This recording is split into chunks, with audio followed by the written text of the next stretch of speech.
Good morning, everybody, from the Museum of Native American History. I'm Charlotte Buchanan Yale, the director of the museum. It is absolutely my honor to be a part of highlighting the programming that we do here 3 times a month and bring to the awareness people that are making history today and keeping traditions alive. Today we are in our monthly Hear Our Voices that's curated by the amazing Gail Ross. It is absolute with gratitude that I would like to introduce our good friend and actually one of our valued consultants for the museum. With that, I would like to introduce Miss Gail Ross. OCO, everybody, and welcome to Hear Our Voices. I am so excited about this particular Saturday because I'm so excited that you're going to get to hear a man that I think is truly legendary in Indian country and far beyond. Choogie Kingfisher is known for his storytelling and for his cultural knowledge. He has performed at schools and other events across the country and in Europe. He was selected in the year 2019 for the highest honor we have to give. Choogie is a Cherokee national treasure, both for his storytelling, his singing, his knowledge, and most of all, perhaps, his willingness to share it with all of us. And so it is my great privilege and pleasure to introduce to you my Cherokee brother, Choogie Kingfisher. Good morning, everyone. My name is Choogie Kingfisher, and it is a wonderful pleasure to be here with each and every one of you today. I want to thank, of course, my good friend Gail Ross. Thank you for the invite to be here. Thank you to the museum for asking me to be here. Just, you know, this is something new to me. And as a storyteller, I'm used to having an audience in front of me. So if I don't hear laughs, I'm pretending. I'm pretending to hear your laughs. I'm pretending to see your faces. And I've been doing storytelling for some 30 odd years now. I've enjoyed my trip around the world, you know, and this year I'll be 51. And I'm like, wow, I've been doing this a long time.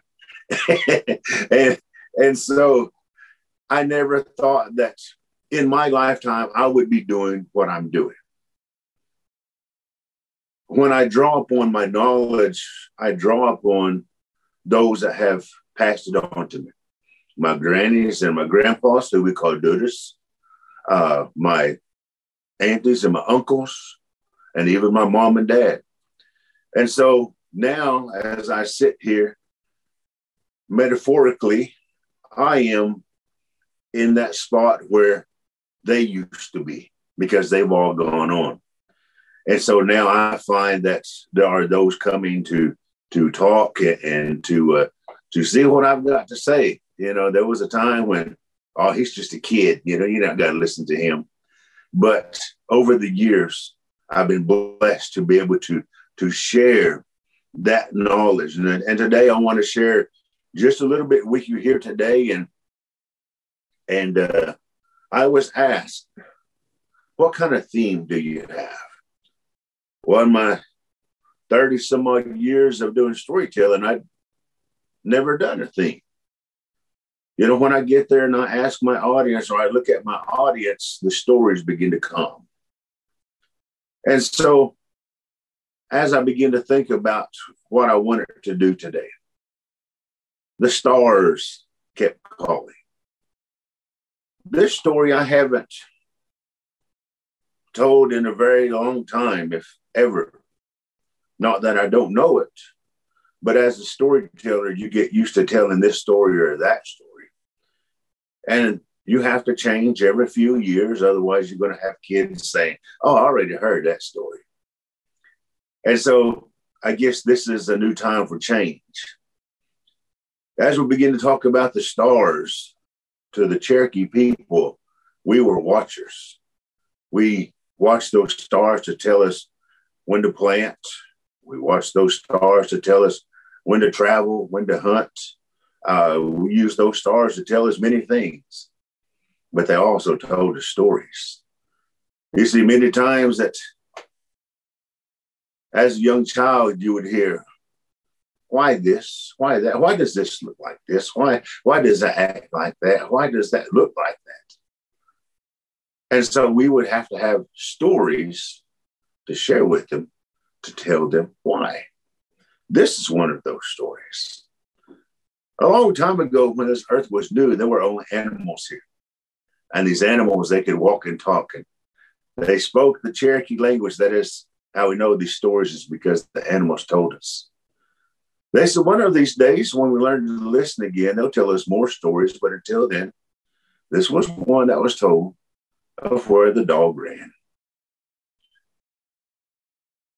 In that beginning time, when the animals were here, they were getting prepared. And soon the humans came.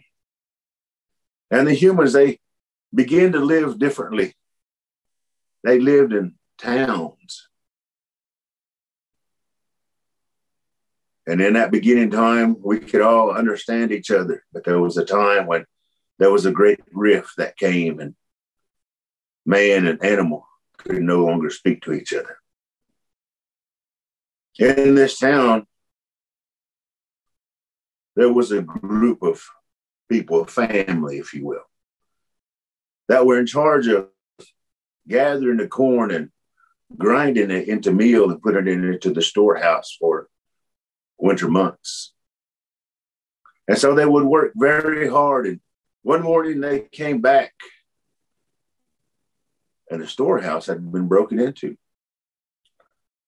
Baskets of cornmeal lay all over the ground. And as I began to inspect the damage, someone discovered a huge paw print. They began to look at it, and oh my goodness, they had never seen anything like that. Not even a wolf could make a paw print like that.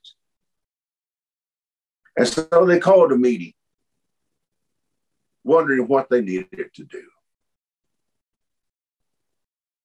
There were many wonderful ideas of what needed to be done, but they wanted to make sure. So they chose two young men to set out that night and watch and see where that animal was coming from. And so these two young men, they set out and hid. They waited, and they waited, and they waited. And early in the morning hours, when it's still dark, they saw coming out of the west a huge dog. It was coming out of the sky, and it landed on the earth with the thump. The dog began to sniff around the grinding stones and licking up what meal had been dropped on the ground. And as he began to sniff around the storehouse, he opened the door and stuck his head in and began to drag out baskets of cornmeal. He began to lap it up, enjoying himself. And the boys were there, and they were so frightened they didn't know what to do, that they just stood there in awe of such a huge creature. When the dog was finished and his belly was full, he turned and he jumped into the sky and disappeared off into the west. When the two boys were finally able to move, when they were finally able to speak, they ran to the elders and they told them what had happened. And so they called another meeting and they began to discuss. This dog, this is a magical creature. so it must not be harmed, said one. And another said, well, how do we take care of it without hurting it? There was many wonderful ideas and great discussion over the topic. And soon an elder stood up. He said, plain and simple, let's scare it off. Oh my goodness. It wasn't that hard after all to come up with a solution. The elder continued to speak. He said, we will bring noisemakers, pots and pans, sticks, whatever we can bring. And we will hide and we will wait. And then when I give the signal, everyone would jump out and we will begin to raise such a ruckus that the Thunder Boys will wonder who's out there making the thunder. And so everyone thought that was a good idea. They gathered their noisemakers up and they hid around the house. And they waited. And they waited. And they waited. And early in the morning hours, when it was still dark, out of the west came the dog. He came galloping in like he owned the place. He landed with the thud like he owned the place. He went straight to the storehouse like he owned the place. And when he stuck his head into the storehouse, he began to drag out baskets and begin to lap up the meal, and everyone was in awe at such a great and wonderful creature. But they knew that if they didn't stop him, they wouldn't have enough meal for the winter. All of a sudden, the elder, he jumped up, he said, now! And they all jumped out of their hiding places. They had surrounded the dog. They were banging those pots and pans, and the dog looked wild-eyed as he felt that he was trapped. He began to run this way and that way, and with one mighty leap, he leaped into the sky and disappeared off into the west. The dog was in such a hurry that whenever he took off, he still had meal in his mouth. And as he was running, the meal sprinkled across the sky and became the stars. Today, whenever we're looking around and we see that Milky Way, we gather our children and our grandbabies. And we look around and we tell them, look into the sky. There are many stories that are written about that sky. But you see that over there? And most of the time, the babies, they will say, where? You point it out and you see all the cluster of stars. And they say, oh, that's pretty. And we tell them, that is where we call where the dog ran. And then they will hear the story. And we get to share a part of our culture with our next generation. At least that's the story that was told to me. That is one of the stories that I enjoyed, as I was growing up. And each teller is going to tell it just a little bit different. And I'm thankful that all of these stories are still around in some form. When I started doing storytelling, it was just, I guess, out of enjoyment, because someone, as we sat around the campfire when I was very young, they said, do you know a story? I know a story. You see, many of those that my grandparents had shared, even my great-grandpa, they began to come forward, and I shared all night. Even almost impressing myself that I remembered that much, because most of the time it didn't seem like I was paying attention. But as I began to share, I began to relive those days, and So when I tell you these stories, I'm not just telling them to you. I'm telling them to me too. For you see, when I tell you the stories, in my ear, in my head, I'm hearing my grannies that told me those stories. I'm hearing my dudas that told me those stories. I'm hearing mom and dad tell me those stories. And so I hope you enjoy as we go through. I was thinking of some of the star stories and which ones I wanted to tell. And this one seemed quite appropriate as we're on the subject. And when I travel down into the Georgia and Alabama area, back in our old homelands, I'm in awe of these tall, beautiful pine trees. And it gets me to remembering this story. And so if you're from that area, I want you to enjoy this. And when you go outside and you look, this is what we talk about. For those of you, if you're close by us here in Arkansas and Oklahoma, we've got tall pine trees, but nothing like the old homelands. In this town, there lived 7 boys. And these 7 boys, they were the best of friends. And they done everything together. But these 7 boys, they were quite lazy.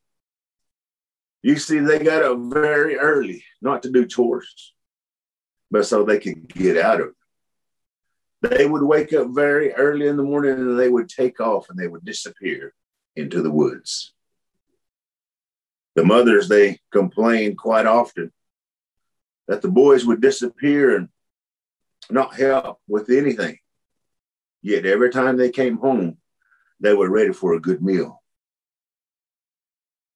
And so as the boys played one day, and they knew that their sons were coming, the mothers got together and they decided to teach them a lesson. And so they made stone soup. Have you ever had stone soup?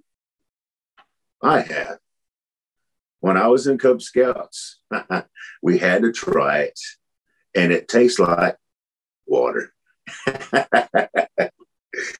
As the mothers made this stone soup, they were waiting on the boys to return, and sure enough, like clockwork, here came the boys.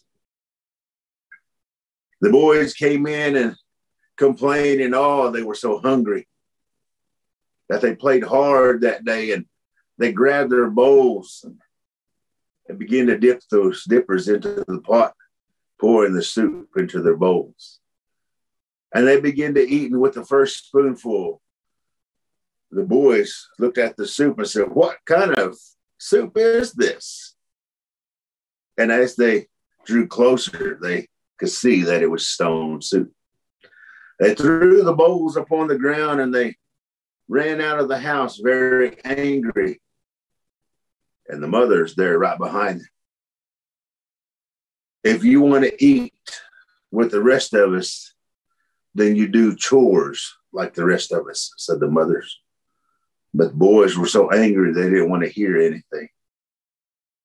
The mothers tried to grab their sons and take them home, but the 7 brothers or 7 boys, they ran out to the square and they began to dance around that fire in anger. For the Cherokee people, when we go into the square, that is our stomp grounds. That is a place of prayer. That is a place of peace. You're not supposed to go out in anger. And so the boys, they begin to dance, very upset. And the fire should begin to get bigger and bigger. You could tell that the fire was angry, feeding off the emotions of the boys. The boys, they begin to dance, and they started dancing faster and faster. The mothers ran to the chiefs, ran to the medicine people, and told them what was going on. And they came. And they told the boys, they began to scold them, telling them, you're not supposed to be dancing around that fire like that. Stop what you're doing and go home. But the boys danced faster. The mothers began to cry out for their sons, but the boys danced faster. The medicine people told them that they were making bad medicine, and the boys danced faster. They began to dance so fast that they began to rise up off of the ground. The mothers, they begin to cry out and asking for someone to stop them. But the boys were dancing so fast that when someone would try to reach out and grab them, they were knocked to the ground. And the boys danced faster. They were dancing so fast that they began to rise up higher and higher. And one mother, in desperation, jumped up and grabbed her son by the ankle and jerked him down out of that circle. Because she jerked him out of that medicine circle, he came down so hard that he disappeared into the ground. And the mother fell to her knees and began to cry and water that ground. Their other boys, they begin to dance so fast that they begin to rise up towards the sky, higher and higher and higher until they disappeared there in the heavens. The boy that had gone into the ground, the mother had watered that place, and up sprang a small shoot. And it began to grow higher and higher, straighter and straighter, reaching for his other brothers. Those 6 brothers, they were thrown across the sky, and they became what we now know as the Big Dipper. They say the leader of those boys, he thought he was the brightest star down here on earth. But there in the heavens, he is the dimmest.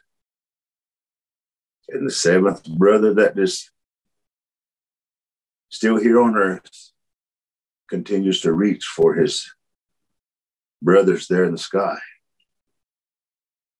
They say that the pine tree and the stars are made of the same thing. If you don't believe me, the next time you burn a pine log, be very careful, because it will throw sparks and it will begin to almost sound like the 4th of July sometimes. Pay close attention and watch as those sparks fly out. Those sparks are tiny stars. That's why we know that the pine tree and the Big Dipper are one and the same. At least that's the story that was told to me. Thank you, guys. Now, I don't know what kind of time I've got. When I get started, I just kind of go with the flow. I want to share this story. It's been on my mind, and I haven't told it probably in a few years. And I've been very blessed over the years to be able to write my own stories. And so I want to share this with you. Am I good on time? Okay. Got to check with my guy over here. But this is one that I wrote, and in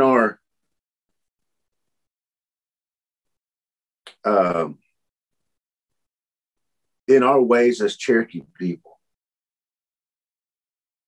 we have things that are passed down to us. And there was a saying that my grandpa shared with me at one time. And he said that a long time ago, they would say that the young ones, they would begin to write new stories. And so that's what has happened. At one time, I was a young one. And so this story has been with me a very long time. In that beginning time, when Creator MONAH had created this new world, in our language, we call it Elohim, earth. He was watching as it began to mature. And when it was in its beginning stages, Creator, he made Uton, the great white bear. Now, Uton's job was to learn all the secrets of this new world. You see, there were many wonderful plants that were beginning to come up. There were many wonderful things that would be used for medicine. And so Uton would learn these things so that he could teach the animals, so that he could teach the humankind. So Uton, he walked this earth learning, talking to the plants. And soon the animals came. And the animals, they learned these good ways so that they could teach the humankind. And when the humans came, things began to change. You see, they made dwelling places, they made homes, they made towns. And Uton, he noticed there was something new. When a man and a woman would get together, he noticed that there was a new feeling that he did not know. He studied them. He watched as a man and woman would interact. And the feeling that Uton was watching was love.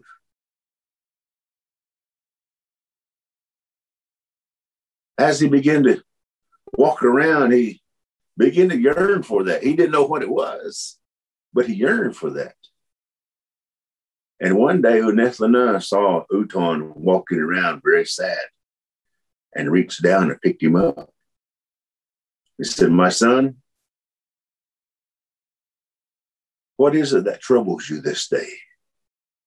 For I've watched you walk these past few weeks, and there's something different about you." He said, "Father, I've noticed that there is this new thing that I do not understand in the humans. It's called love." He said, "What is this love?"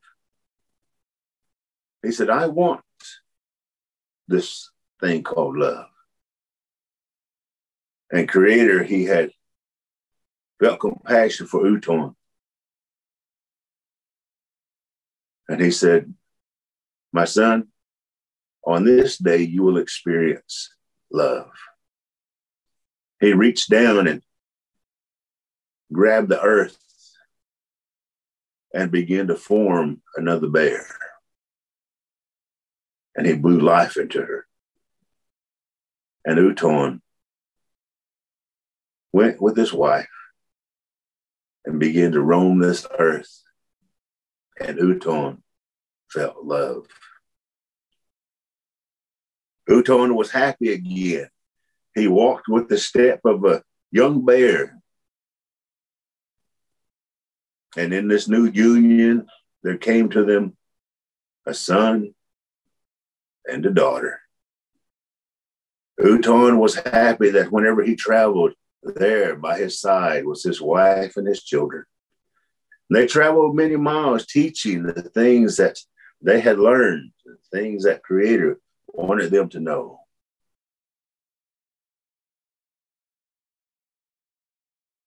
This was all good. But as in all good things, it seems bad must come. I don't know whether it's to test how good it is or what it may be. But bad came into this world, and the humankind grew jealous. As they watched Uton and his family and the joy that they had had, they became jealous. And so they began to cast bad medicine towards Uton and his family. They began to argue. There was feelings that they did not understand that was going on. One day when Uton woke up, his wife and daughter were gone. Uton was very sad as he walked around, still teaching his son, teaching the humankind, the animals.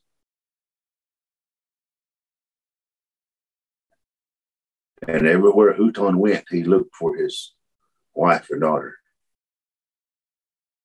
He searched and he searched, and one day Creator looked down and saw how tired Uton had become, that he didn't have that step like he had. He reached down and picked up Uton and his son. Said, Uton, my son, what is wrong this day? Uton said, the humankind, they took my family apart. And I'm searching for my wife and my daughter. Creator, he felt compassion for Uton. He said, Uton, I will place you there in the sky, that you can watch over this earth as you search for your wife and daughter. And I will place your son there that he can continue to learn and help you watch. Uton, he was tired and he wanted to rest. And so he waited as the Creator took him on his hand and blew them into the sky. And there they are today. We know them as we look up into the sky as the Big Dipper and the Little Dipper. But when you begin to look on the star map, the Big Dipper is also known as Ursa Major. And the Little Dipper is known as Ursa Minor.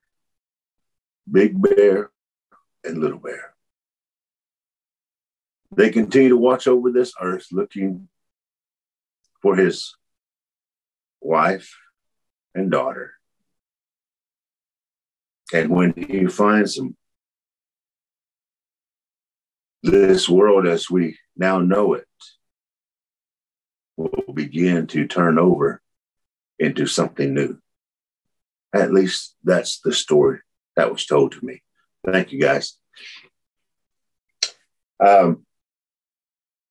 I know that I wanted to leave a portion of this program open for question and answer. And I don't know who all is online, but I'm happy that you're here with us. If you have any questions for me, as Gail said, in 2019, I was given the highest honor that we can receive as Cherokee people. And that was a national treasure for my storytelling and other things that I do. I've traveled. I do a lot of things. I'm blessed. The only way to put it, I'm blessed that I was able to. I'm still able to. I play the flute. I MC quite a bit. I sing. I do. Like I said, I'm just blessed, and I'm thankful for it. That I can do these things, and maybe in the near future, I can be there at the museum, and you can come and be with us. That we can share in person, and I can share just a little bit more. I'm sitting here looking at myself in the camera, and I'm like, man, I hope I comb my hair this morning.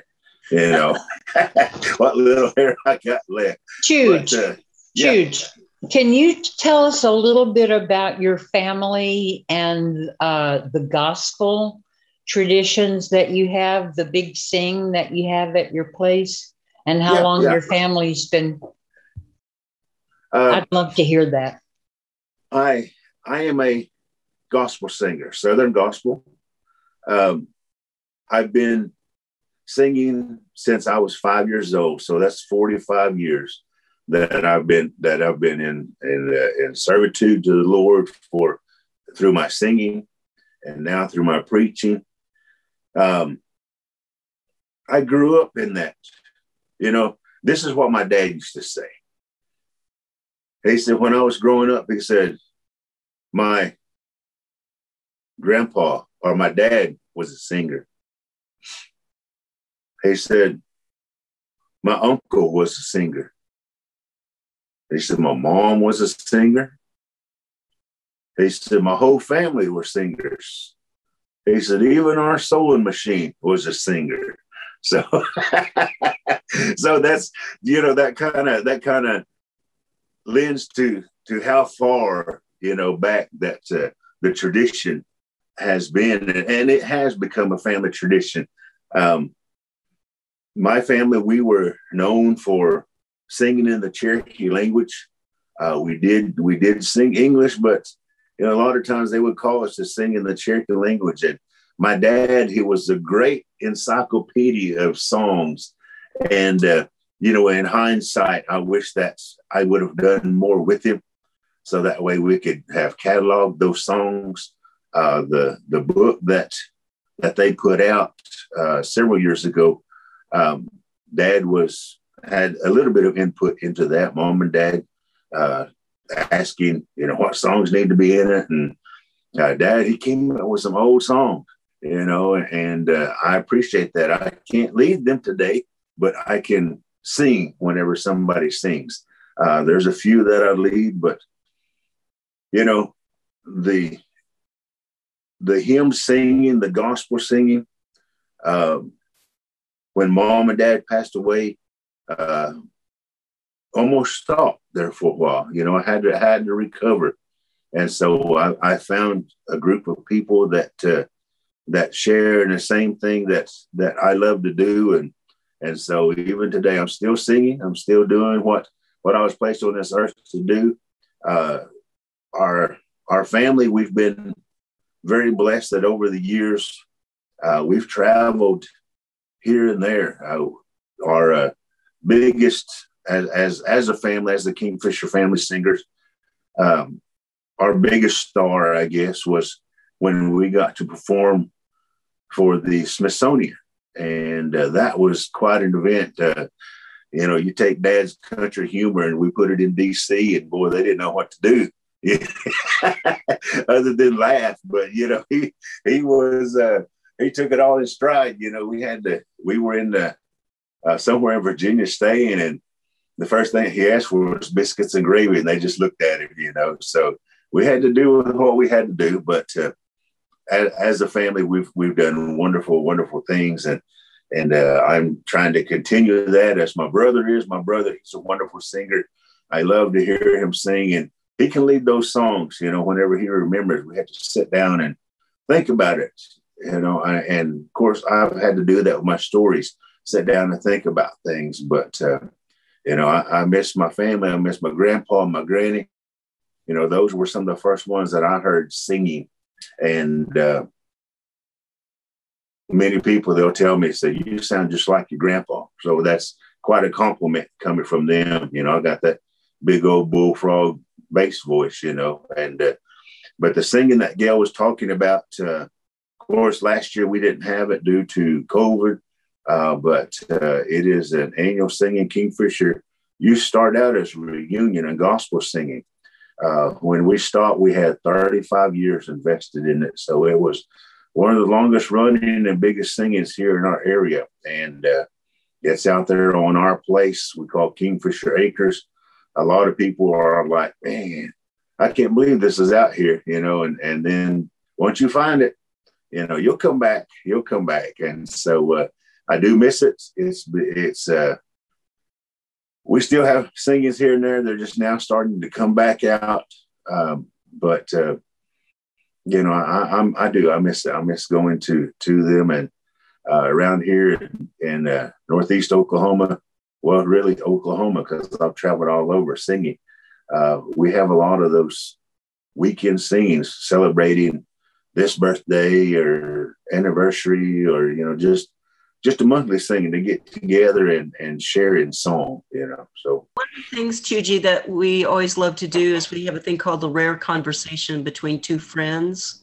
And I love it that Gail has brought you into our lives today, and beyond what we can do where people gather just in the museum, because we're dedicated at the Museum of Native American History to connecting the past to present day to educating future generations.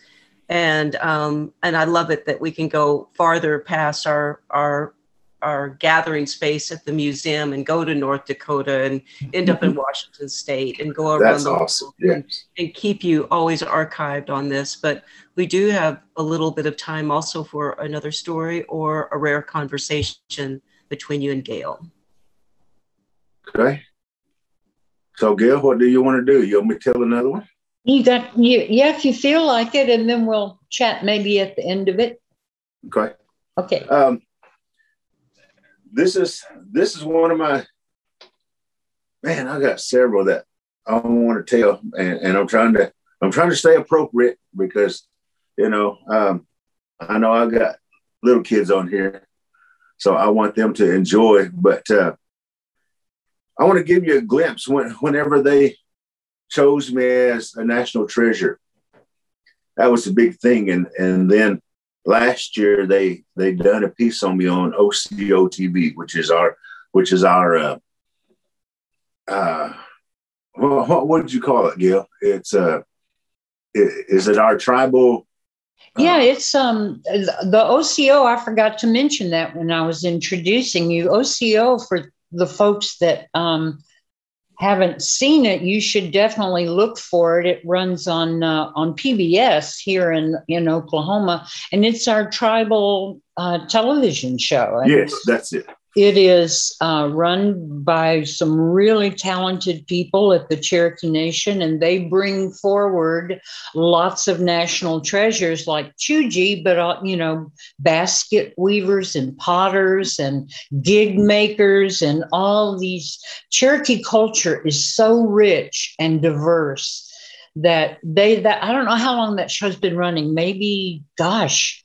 I think they're on their sixth season. Sixth. And they haven't even scratched the surface yet of all the great stories and people that they share about. And it was I think you can see it archived maybe. Yeah, it's on YouTube on OCO.TV. And you can check that out. And you can go see Choogie's episode because it was truly wonderful. And once you get hooked on it, you'll be watching. Yeah. I was on season 6 on the opener. Mm-hmm. And when they asked me to do that, of course, they followed me around doing, you know, shooting stories. And this was one of the stories. Now, this doesn't have anything to do with the stars, but this is just a fun story. And kind of gives you a glimpse into my life and how I grew up. Of course, many Cherokees grew up the same way. A long time ago, I grew up around my grandparents. most of my time was with them. You know, I always tell people, so not because mom and dad weren't there. Mom and dad were working most of the time, but because it was so much easier to get away with things when I stay with Granny than it was with mom and dad. And so in the mornings, I would get up and I would eat breakfast. And I'd get up very early. I didn't even get up that early to go to school. And I'd shovel my breakfast in and I'd head out to the road and I'd holler back at my granny and say, Granny, I'm going swimming. Just get out of here. I didn't want you here anyway. And she'd laugh. And I'd start heading down that dirt road. And she said, Choogie, you be home before dark, before them booger mans come out and get you. I wasn't scared no booger man. It was daytime. You see, in our culture, we have what we call skillies. They're just booger mans. And so that was a way for the elders to get us kids inside the house. You need to get inside before it gets dark. The booger mans come out and play. All right, then. All right, man. And it worked. It worked. But on this day, as Granny waved me goodbye and said, get back before dark, I took off walking down that dirt road and walked there to a place I call Rocky Ford. That's one of the places that I grew up. Many times we were jumping into that spring water, 8 o'clock in the morning. There were all of my cousins, all of my friends. We were crazy because that spring water is cold. But we would swim. And then we'd get hungry and we'd run up to somebody's house, my aunt, my uncles, kin folks, and we'd eat. Swim and eat. That's all we'd done all day. One day I sat at my aunt's house, of course, eating. And she looked at me. She said, Choogie, aren't you supposed to be home before dark? I said, yes, I am. She said, you better hurry up. It's getting dark real quick. And so I pushed myself away from the table, grabbed one last biscuit for the road, took off running out the door and jumped off the porch and got to the edge of the yard and I stopped. All these years I had walked up and down that dirt road and I had not noticed before.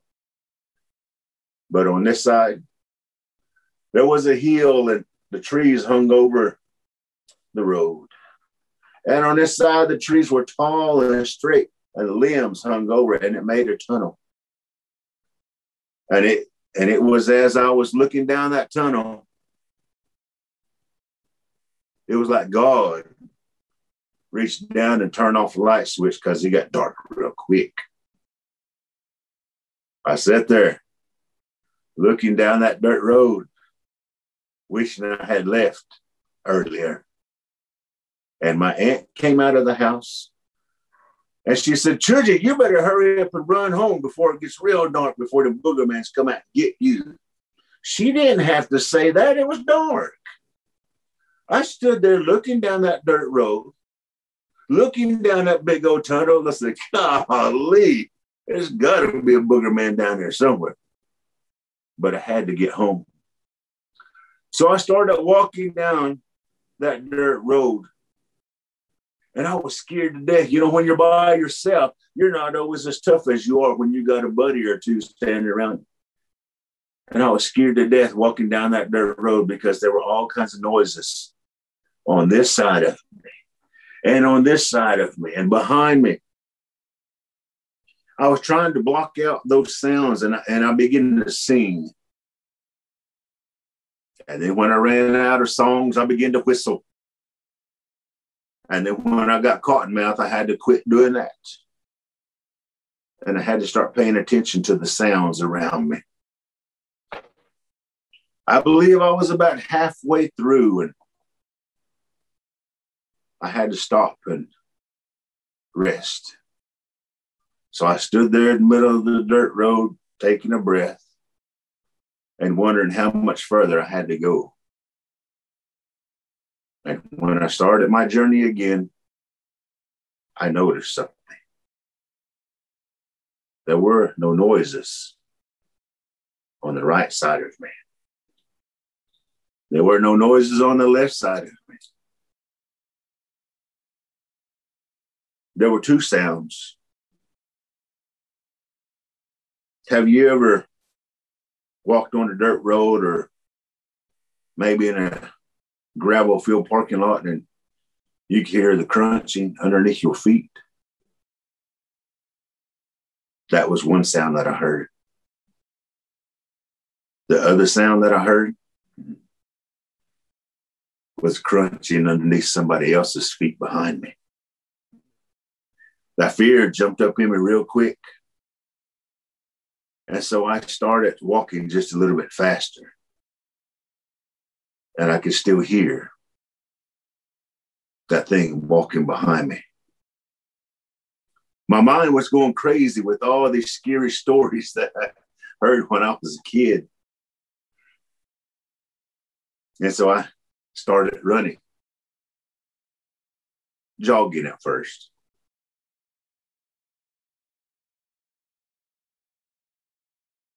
Guess what? Booger Mans, they can jog too, because he was still right behind me. I started running so fast and so hard. Booger Mans can run too. And as it was chasing me down that road, I wanted to see exactly where it was.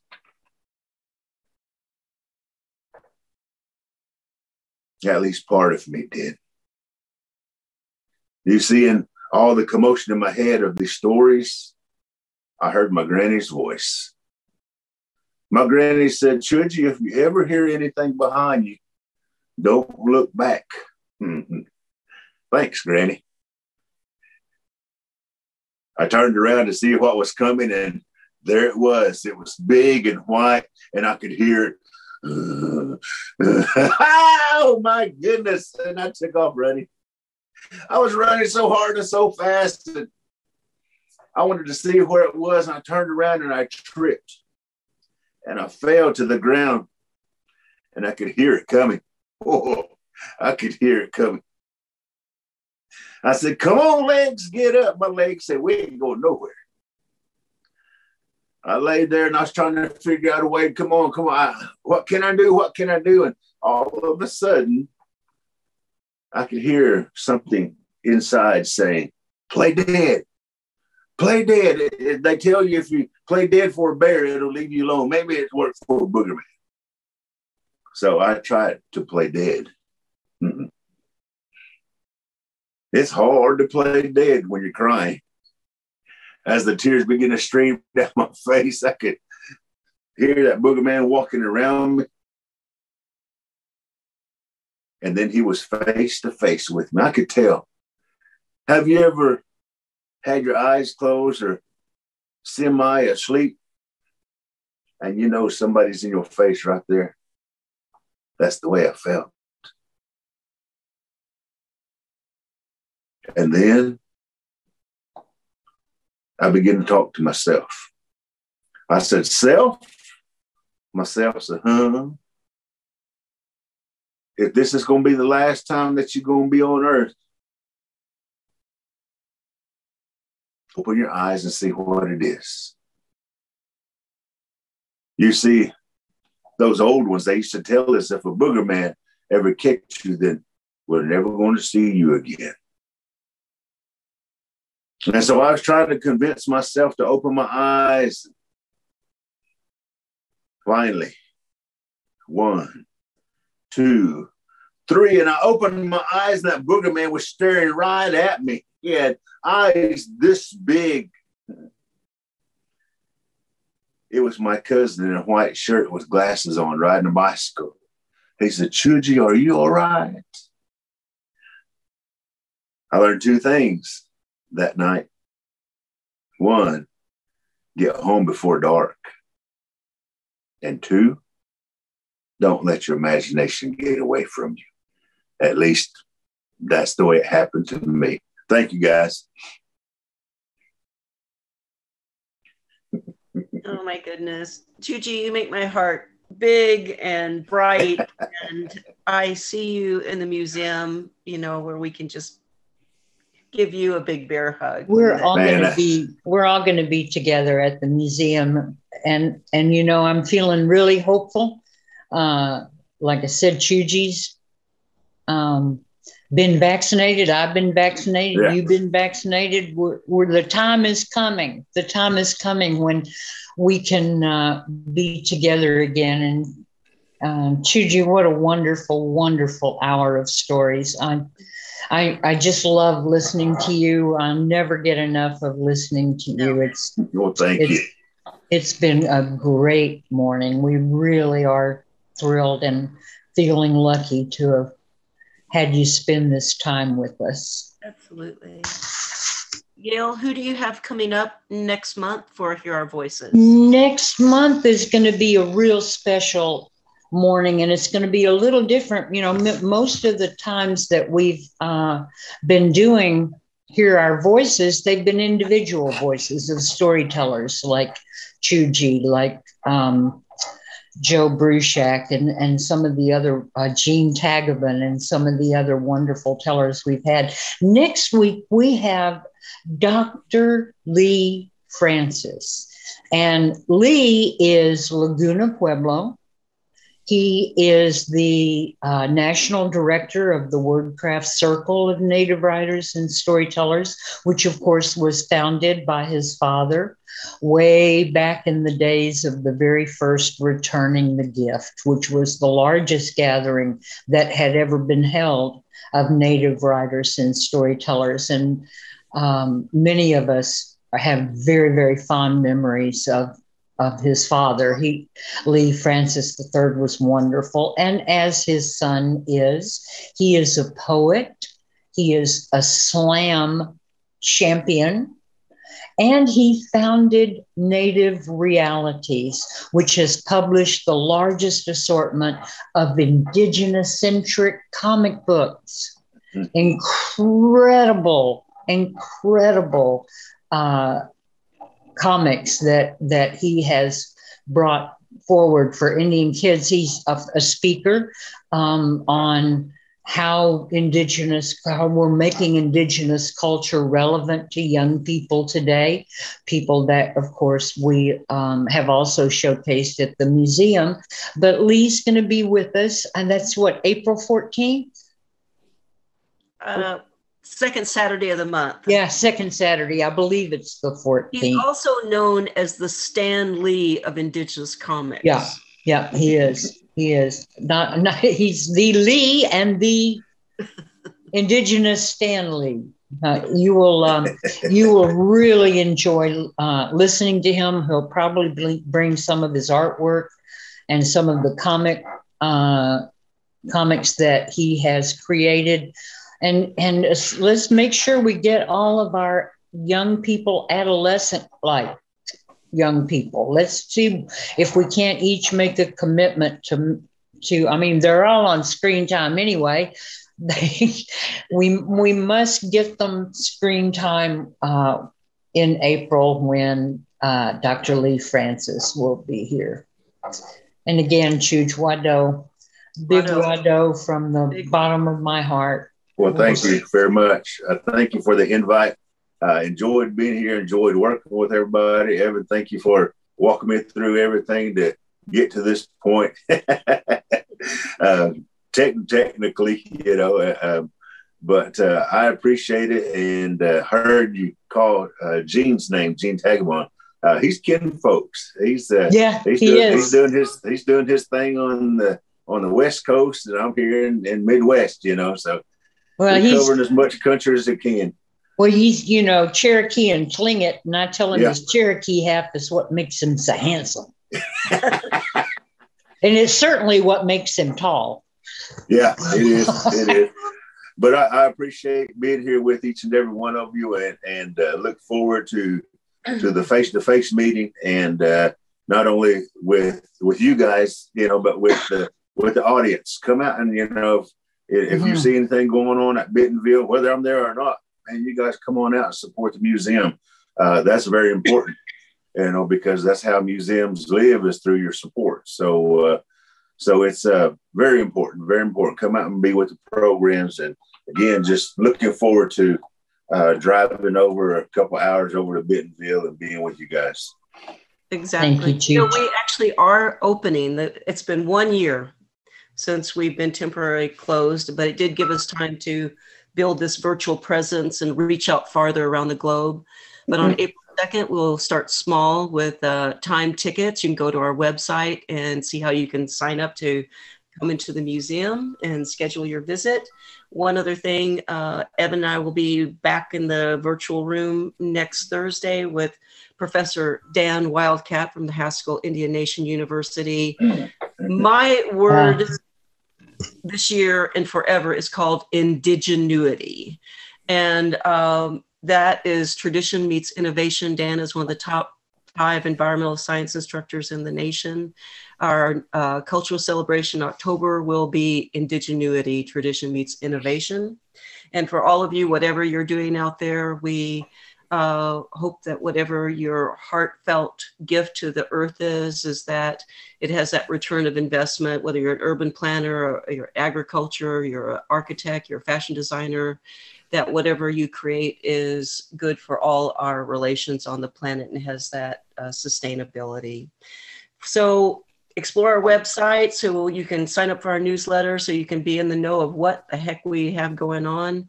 And broadcasting from Arkansas, we always want to remind you this is the original home of the Quapaw, the Caddo, and the Osage people. From the Museum of Native American History, always our honor. Thank you. Thank you. Thank you, Choogie. Thank you.